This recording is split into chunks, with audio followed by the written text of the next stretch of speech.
Proclamação: digam-nos os redimidos do Senhor, os que ele resgatou da mão do inimigo.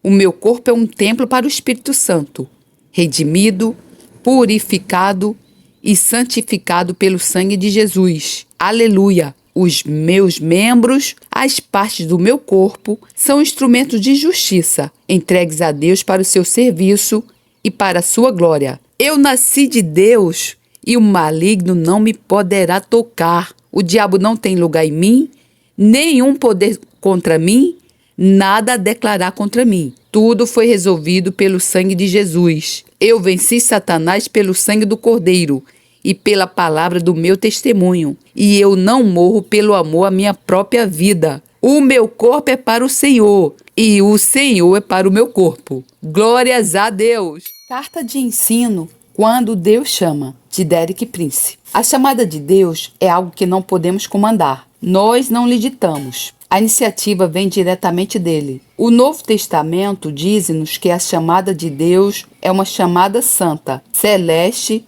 e vem de cima. Enquanto as nossas vidas se desenrolam na horizontal, a chamada de Deus é na vertical. É algo que vem do céu e penetra as nossas vidas. E a nossa vida antes da chamada é bastante diferente da depois da chamada. O Novo Testamento fala muito sobre a chamada de Deus. Eu quero apenas ter em atenção algumas verdades centrais acerca da chamada de Deus e aplicá-las a nós. E quando digo aplicar, significa tanto a mim, que sou pregador, escritor, como a ti, que és o leitor. Em Romanos 1, nos primeiros 7 versículos, Paulo fala da chamada de Deus 3 vezes. Em Romanos 1:1, ele descreve a dele próprio, servo de Jesus Cristo, chamado para ser apóstolo. Chamado para ser apóstolo. E ao escrever para os romanos, os cristãos lá, diz no versículo 6, entre os quais sois também vós chamados para serdes de Jesus Cristo. E quando começa realmente a saudação no versículo 7, ele diz: a todos que estáis em Roma, amados de Deus, chamados para ser de santos. E assim, por vezes, na abertura dos versículos de Romanos, Paulo enfatiza o fato de que a nossa relação com Deus depende da sua chamada. Se Deus não tivesse chamado, não teríamos tido um relacionamento com Ele. Se Deus não tivesse chamado, não teríamos tido um relacionamento com Ele. Vamos ver brevemente como Jesus começou a chamar os seus discípulos. Voltaremos a Mateus 4, 18 a 22. Uma coisa que quero enfatizar esta noite é a soberania de Deus. Soberania é uma espécie de palavra teológica. Interpreto-a assim. Quer dizer que Deus faz o que quer, quando quer, da forma que Ele quer, e não pede permissão a ninguém. Deus faz o que quer, quando quer, da forma que Ele quer, e não pede permissão a ninguém. Acho que uma das grandes verdades da Escritura, que tem sido largamente negligenciada nesta geração presente, é a soberania de Deus. Penso que precisamos de voltar a isso, porque até que apreciemos e honremos a soberania de Deus, há muitas formas pelas quais nós não consigamos relacionar com Deus como deveríamos. Assim, aqui está a descrição de como Jesus chamou os primeiros apóstolos, Mateus 4,18. E Jesus, andando ao longo do mar da Galileia, viu 2 irmãos, Simão, chamado Pedro, e seu irmão André, os quais lançavam a rede ao mar, porque eram pescadores. Disse-lhes: vinde após mim, e eu vos farei pescadores de homens. Repara na brevidade do que ele diz: vinde após mim. Não usou muitas palavras, nem muitas persuasões, nem deu muitas explicações. Apenas desafiou-os diretamente: vinde após mim. E ele deixou-os apenas com 2 possibilidades: seguir ou não. Tal como digo, as suas vidas foram penetradas naquele momento. Algo veio do reino celestial e eles nunca mais foram os mesmos. Podiam ficar bastante melhores ou decaírem e ficarem piores, mas nunca mais ficariam como antes. Diz: eles, pois, deixando imediatamente as redes, o seguiram. Responderam à sua chamada. Deus nem sempre dá grandes explicações quando faz a chamada. Ele é Deus. E quando nos confronta, apenas nos diz o que espera que façamos. Então, no versículo 21 diz: e passando mais adiante, viu outros 2 irmãos, Tiago, filho de Zebedeu, e seu irmão João, no barco com seu pai Zebedeu, consertando as redes, e os chamou. Repara na simplicidade. Ele somente os chamou. Estes, deixando imediatamente o barco, o seu meio de sobrevivência, e seu pai, os seus laços familiares, seguiram-no. Muito simples. Nada de complicações, nem teologia, nem mesmo religião. Apenas intensamente prático. É muito interessante, antes de mais, reparar que os primeiros 4 homens que Jesus chamou eram pescadores. Nunca fui pescador, mas penso que compreendo a sabedoria de Deus de alguma maneira. Pescadores são pessoas à parte. Talvez tu sejas. São fanáticos. Quero dizer que eles não se preocupam com o tempo, que o peixe morda ou não. Nada disto é importante. Sentam-se na mesma beira-rio, à chuva, cobertos por uma espécie de guarda-chuva e simplesmente fixam-se na água. Ruth e eu, por vezes, fazemos caminhadas e passamos por eles. Eu comento: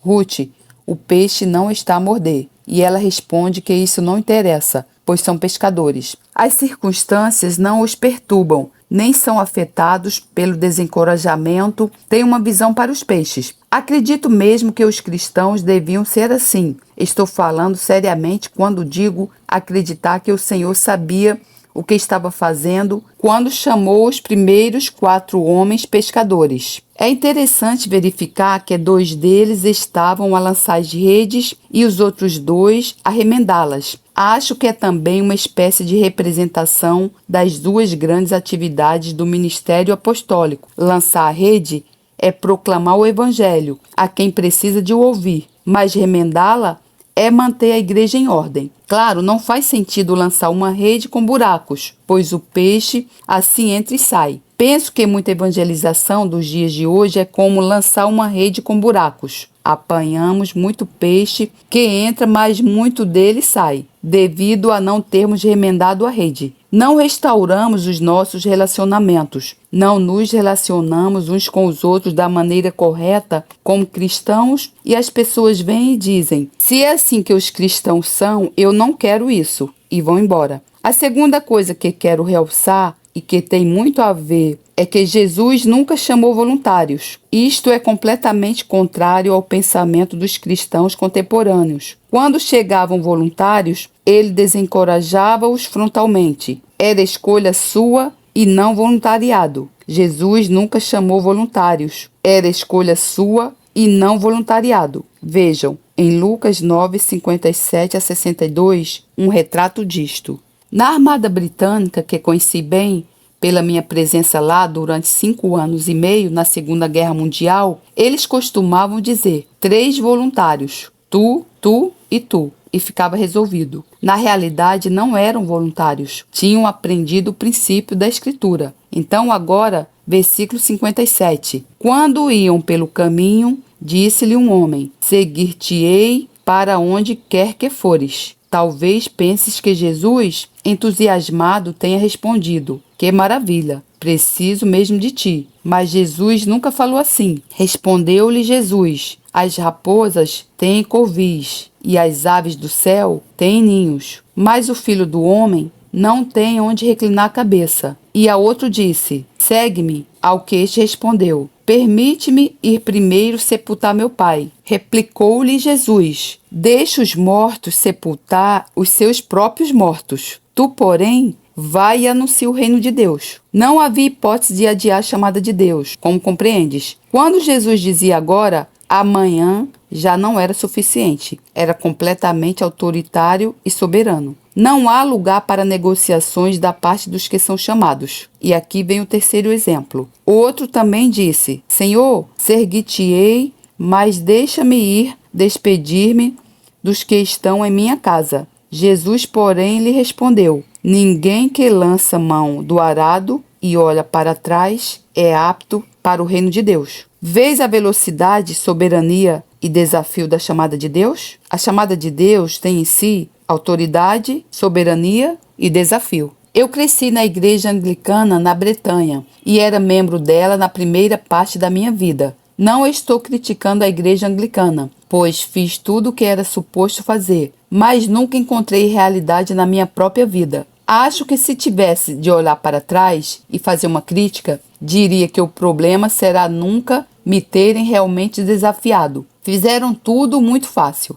Bom, não tem de fazer muito, mas tem de o fazer. e sabem que eu não conhecia o meu próprio coração, mas o que andava à procura era de um verdadeiro desafio. E na primeira vez que fui confrontado com o desafio de Jesus, respondi de uma forma completa. Suspeito que haja alguns leitores agora que não se tenham sentido muito entusiasmados com a religião convencional, nem completamente satisfeitos e que nem sabem o que os poderia satisfazer. Mas quero sugerir-te que seja o desafio inequívoco e descomprometido da chamada de Deus. Assim, se ela chegar a ti, não deixes que impressões negativas de cristãos professos os mantenham longe da excitação de responder a Deus. Agora, o que isso implica? Vou responder com uma simples palavra: tudo. Vamos ver algumas das declarações do que significa ser chamado por Deus e obedecer. Em Mateus 10, 34 a 39, Jesus disse: Não penseis que vim trazer paz à terra.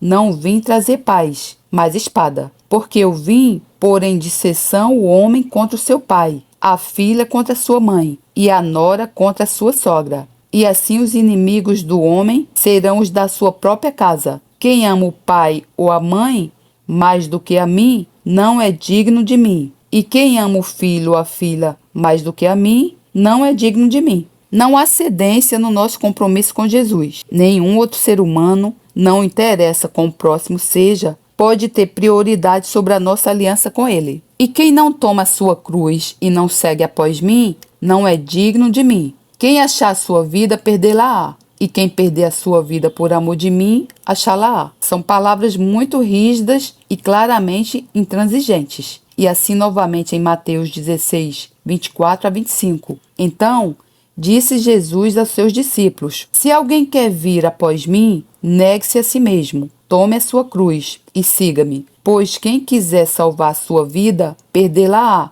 mas quem perder a sua vida por amor de mim, achá-la-á. E novamente se vê que não há nada entre os dois. Pode salvar a tua vida, mantê-la, gozá-la, fazer os teus próprios planos, fazer o que quiseres, mas vais perdê-la. Ou então podes perdê-la, deixá-la, mas encontrarás outra vida. Mas nunca poderás encontrar outra vida enquanto não perderes a primeira. Nunca poderás encontrar outra vida, vida nova, enquanto não perderes a primeira. Deus não regateia. Ele não diz: se deres isto a Deus, eu dou-te aquilo. Ele apenas diz: segue-me, e é tudo. E de novo em Lucas 14, 26 a 27. Se alguém vier a mim e não aborrecer o pai e mãe, a mulher e filhos, a irmãos, irmãs e ainda também a própria vida, não pode ser meu discípulo. Quem não leva a sua cruz e não me segue, não pode ser meu discípulo. Repara que ele diz: não pode. Não diz que é difícil, mas possível de se fazer. Diz que é impossível. E no versículo 33 diz: Assim, pois, todo aquele dentre vós que não renuncia a tudo quanto possui, não pode ser meu discípulo. É muito claro, um compromisso total, sem reservas. Nenhuma outra pessoa tem precedentes sobre Jesus. Quando ele diz que devemos odiar pai, mãe e outros familiares, significa que só nesse sentido. Tudo que nos possa desviar do nosso compromisso total com Jesus, temos que combater, não importando quão chegado seja de nós. E aqui está outra passagem, segundo a mesma linha, em João 12, 24 a 26. Em verdade vos digo, se o grão de trigo caindo na terra não morrer, fica ele só, mas se morrer, dá muito fruto. Quem ama a sua vida, perdê-la-á, e quem neste mundo odeia a sua vida, guardá-la-á para a vida eterna. Se alguém me quiser servir, siga-me, e onde eu estiver, ali estará também o meu servo. Se alguém me servir, o Pai o honrará. Novamente, aparece a mesma mensagem de forma consistente. Uma vida para perder e depois uma vida para ser encontrada. Mas não se pode encontrar nova vida sem perder a primeira. E isto é fé. Não há regateio com Deus. Deus, se eu desistir deste trabalho, arranjas-me uma mulher? Deus, se eu continuar na fé, fazes isto ou aquilo? Deus não negocia. Deus não negocia. Eu gostaria de fazer isto muito simples e prático, realçando 4 passos no seguir Jesus, que aparecem em todos os versículos que lemos. Primeiramente, tens de negar a ti mesmo. Isso não é complicado. Todos sabemos o que é negar, é dizer não. Assim, negares-te é dizer não a ti próprio. O eu diz, eu quero, gostaria, desejo e penso. Negares-te é dizer não, não é o que quero, não é o que desejo, não é o que penso, é o que Deus diz. É o primeiro passo. Isso inclui, se necessário, voltarmos as costas a um relacionamento muito próximo, família e amigos. Também quer dizer voltar as costas às nossas posses materiais, empregos e seja o que for, que seja a nossa segurança material. A segunda coisa que tens de fazer depois de negares a ti próprio é agarrares na tua cruz. Para a cruz, há duas definições. Uma é o lugar onde se morre. É o lugar da tua própria execução. Não és obrigado a aceitar. A decisão é tua. Deus não te impõe a cruz. Ele diz que se quiseres, a podes abraçar. Jesus foi para a cruz voluntariamente. E se o seguirmos, também o fazemos voluntariamente. Vamos para o lugar que foi indicado para a nossa morte, para o fim da nossa vida velha. A outra definição da cruz é que é o lugar onde se cruzam os teus e os desejos de Deus. E há sempre um lugar em discipulado onde devem dizer como Jesus, não a minha vontade, mas a tua. O terceiro passo é para seres como uma semente que cai à terra. Jesus disse que um grão de trigo que fica só nunca traz fruto, mas um grão de trigo que seja tirado à terra segue para o subsolo e perde-se na nossa vista sendo enterrado. Lá algo acontece neste solo úmido. A mistura do solo úmido gradualmente quebra a casca dura e expõe a semente ao alimento da terra. E depois de algum tempo, um novo rebento verde aparece à superfície. É a nova vida. Mas Jesus disse que, a não ser que a semente seja lançada à terra, desça abaixo da superfície, seja enterrada e exposta ao processo de quebrantamento, não haverá uma nova vida. Isto para mim é algo muito vívido. Talvez possa pôr isto de outra forma. Apenas por um momento pensa na tua vida como uma semente, um grão que seguras na palma da tua mão e dizes: és minha, pertence-me, eu controlo-te e posso fazer o que quiser contigo. Mas enquanto vais mantendo o controle e a seguras na mão, ela continua sozinha. E sabes o que descobri na nossa sociedade e cultura contemporânea? Há tanta gente só. Uma razão por que estão sós é porque agarraram a semente. Ela continua delas, continuam a controlá-la, mas continuam muito sós. A outra coisa que podes fazer é dizer que desististes de a controlar. É a minha vida, mas vou deixá-la ir. Vou deixá-la cair por terra, enterrá-la, escondê-la abaixo da superfície, até quem ande sobre ela. Se fizeres isso, Deus promete que a partir daquela semente deitada à terra, uma nova vida surgirá. Está relacionada com a semente, mas será diferente da semente que deixastes cair. Esses são os 3 primeiros passos: negares a ti próprio,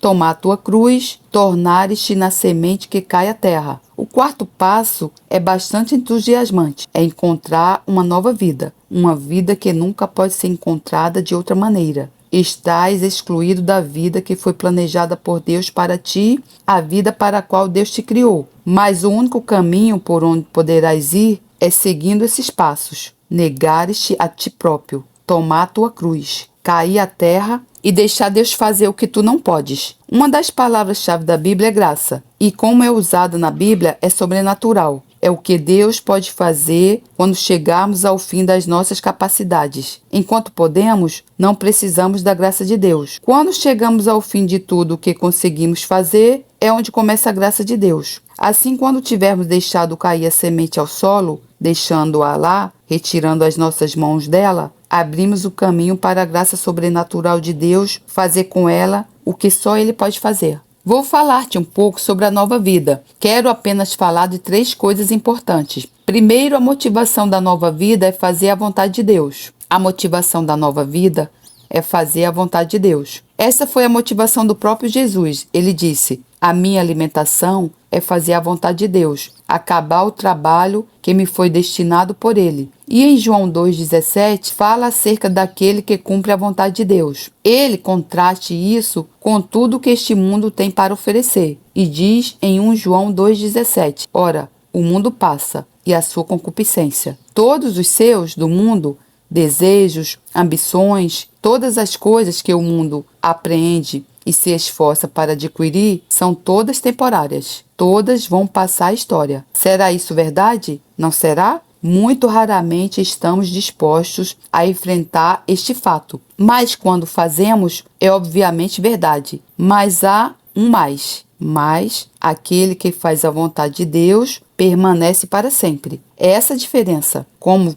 podes ver, quando renuncias ao teu próprio desejo, quando dizes não a ti próprio e encontrando as condições, unes os teus desejos aos de Deus, torna-te poderoso, tão invencível quanto a vontade de Deus. Em última instância, será feita a vontade de Deus. Identificar-te com a sua vontade. Assim és inafundável, invencível e durarás para sempre. Aleluia, glória a Deus. Não é excitante? Aquele que faz a vontade de Deus permanece para sempre. Convido-te a dizeres em voz alta: aquele que faz a vontade de Deus permanece para sempre. Ou mais pessoal ainda: se eu fizer a vontade de Deus, permanecerei para sempre. Oh, glória! É a primeira marca da nova vida. É uma vida que se uniu à vontade de Deus. Tem nela toda a força e a confiança invencíveis da própria vontade de Deus. Em segundo lugar,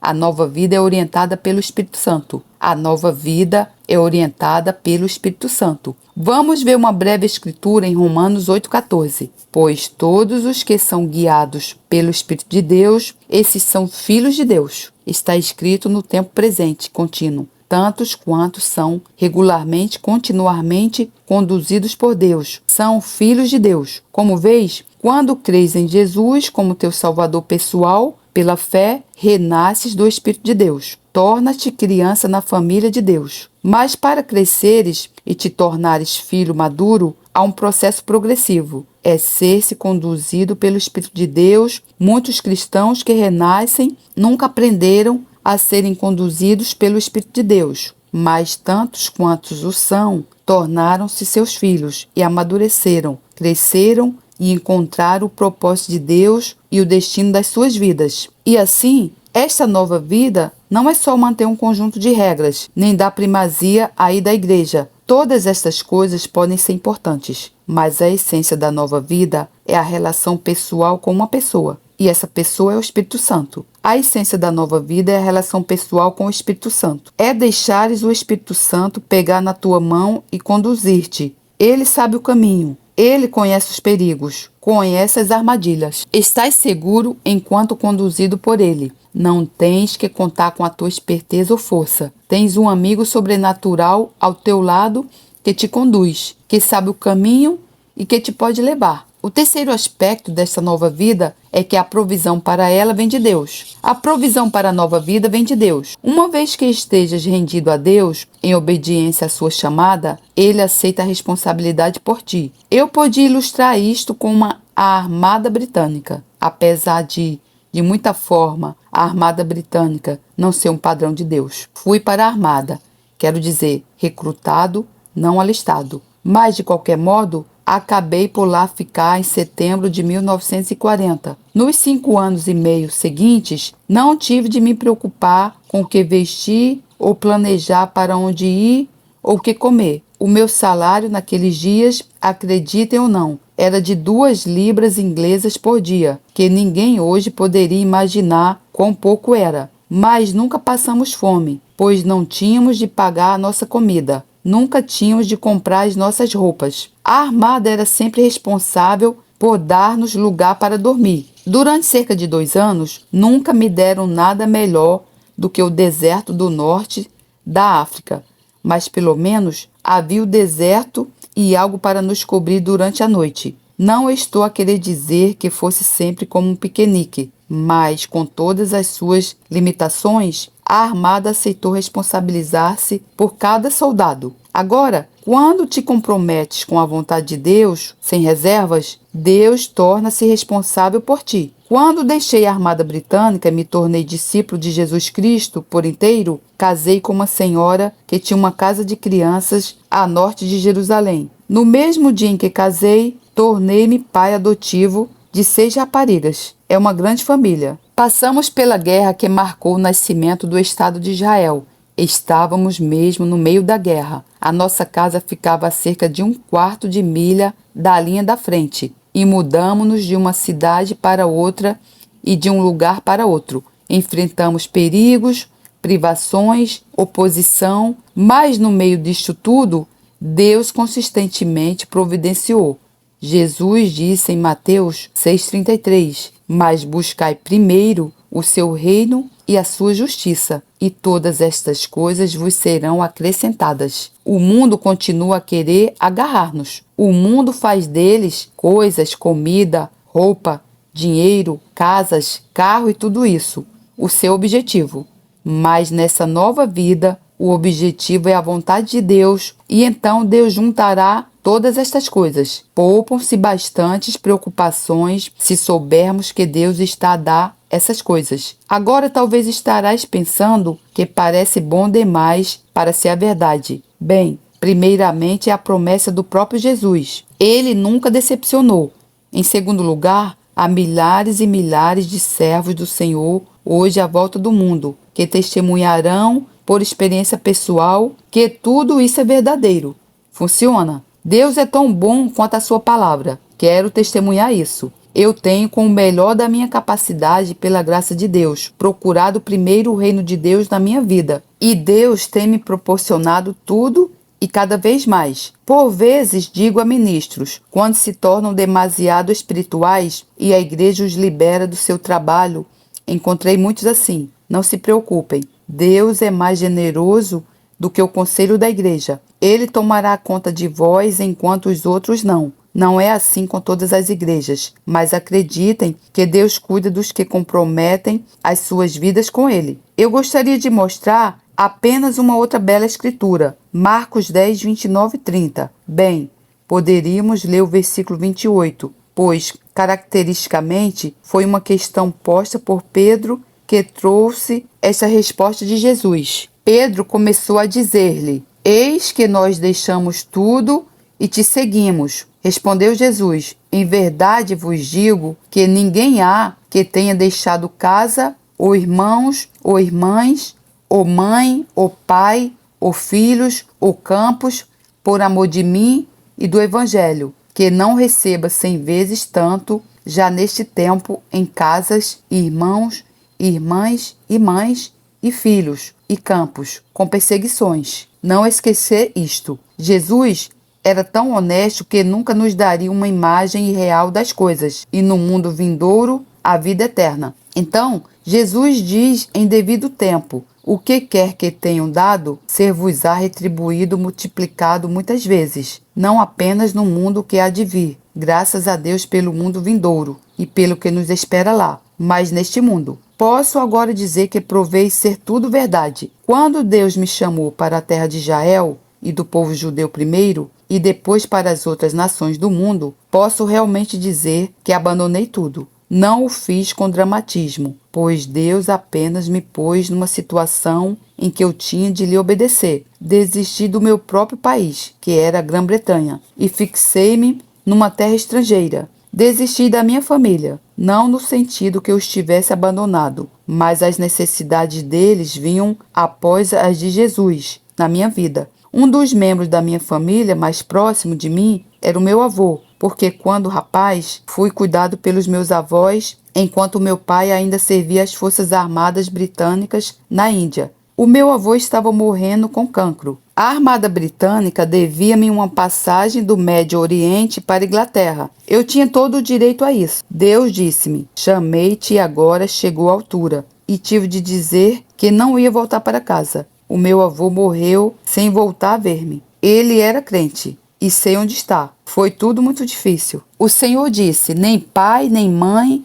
nem nenhum outro familiar se deve pôr entre as minhas reivindicações e a ti. Eu tinha um cargo na Universidade de Cambridge. Fui colega na Faculdade King Cambridge. Era uma posição acadêmica muito distinta. No fim da Segunda Guerra Mundial, as autoridades do colégio escreveram-me e disseram: se voltares para cá, damos-te este e estes cargos. Eu não tive muito tato e respondi dizendo: tornei-me cristão.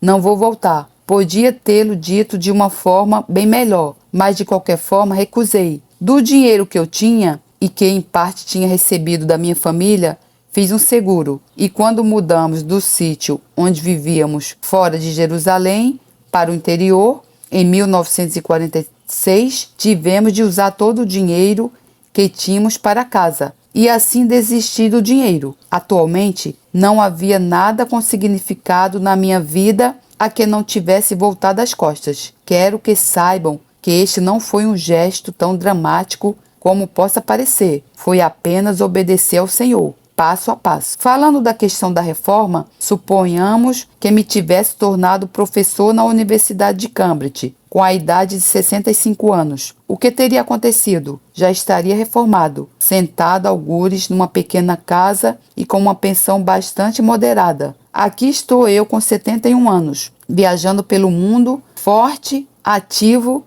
e levando uma vida de desafios e entusiasmos. Não trocaria a minha vida com ninguém, nem com a família real, nem com nenhum primeiro-ministro. É esta a vida que Deus escolheu para mim. Sabes, está mesmo adaptado para mim. Deus fez-me para esta vida e esta vida para mim. Eu seria um inadaptado em qualquer outro sítio, exceto na vida que Ele planejou para mim. Mas para encontrar essa vida, em primeiro lugar, tive de perder a outra vida. Só quero mesmo afirmar que Deus é fiel. É tudo o que posso dizer. Já o disse muitas vezes e está imprimido, que se me fosse pedido para deixar um testemunho para a posteridade, falo-ia em 3 palavras: Deus é fiel. O Espírito de Deus está presente.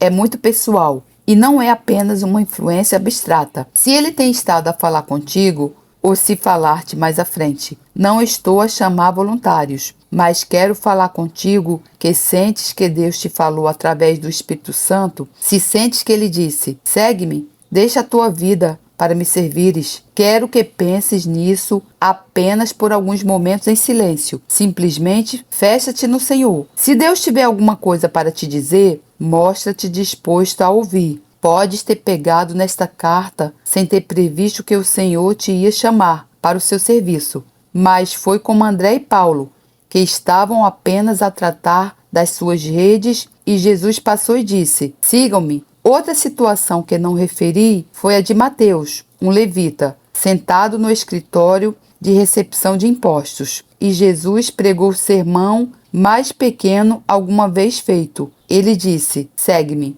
E ele deixou a segurança do seu emprego, o prestígio e seguiu. Basicamente, a chamada de Deus é geralmente inesperada. E uma coisa que posso dizer é que se ele chamar, não tenho o direito de exigir que ele repita a chamada. Eu sei que quando Deus me chamou, eu era muito ignorante nas coisas espirituais, mas sabia uma coisa: não tinha o direito de esperar que ele me voltasse a chamar. E respondi logo da primeira vez. Assim, agora se sentes que Deus pôs a mão sobre ti e disse: segue-me, seja para que espécie de vida que eu te leve, sem reservas recomendo que respondas. Vou dar-te uma oportunidade para o fazer. Se quiseres responder a essa mão invisível de Deus que te tocou no ombro e a essa voz inaudível que falou ao teu ouvido, essa é a tua resposta pessoal. Não é nada que eu te esteja convencendo a fazer, mas sentirás a falta do propósito de Deus na tua vida se acabares de ler a carta sem dares uma resposta. Quero sugerir que deis uma resposta simples e pessoal.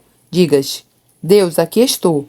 Orienta-me, jovem ou idoso. Não é uma questão de idade, é uma questão da relação e atitude do seu coração para com o Senhor. Posso dizer que há hoje em dia muitas pessoas reformadas pelos padrões do mundo, mas que seriam extremamente válidas no reino de Deus. Têm experiência, maturidade, muitas vezes também possuem uma certa medida de provisões financeiras. Podes preencher posições vitais no trabalho com o Senhor. Nunca te consideres demasiado velho, nem demasiado jovem. Estou a pensar no pequeno Samuel no templo quando Eli o chamou. Primeiro que tudo, gostaria que desses uma resposta extremamente simples ao Senhor. Não precisas usar muitas palavras. Gostaria apenas que dissesses diretamente ao Senhor: aqui estou, orienta-me. Pai, queremos agradecer-te pela presença do teu Espírito, pelos corações abertos do teu povo, pelo modo como te deslocas e trabalhas. Senhor, quero dar-te o comando, não quero atravessar-me no teu caminho. Espírito Santo, entre em todos os que tomaram esse compromisso. Nós apenas os oferecemos a ti. Pai, em nome de Jesus, te pertençam. Sejam completamente teus. Deste momento em diante, põe a tua mão sobre eles. Guia-os, mostra-lhes o teu caminho, o teu trabalho e a tua vontade. Pela tua glória, Senhor. Em nome de Jesus. Amém. Deus te abençoe. Lembra-te agora. Deixe-te conduzir pelo Espírito Santo. Gostaria de dizer, no certo sentido, espera o inesperado. Saia da rotina e vê o que acontece. Vai ser entusiasmante. Glória a Deus, louvado seja o Senhor, que a graça do Senhor Jesus Cristo, o amor de Deus e a comunhão do Santo Espírito estejam com vocês. Amém. Deus lhe abençoe.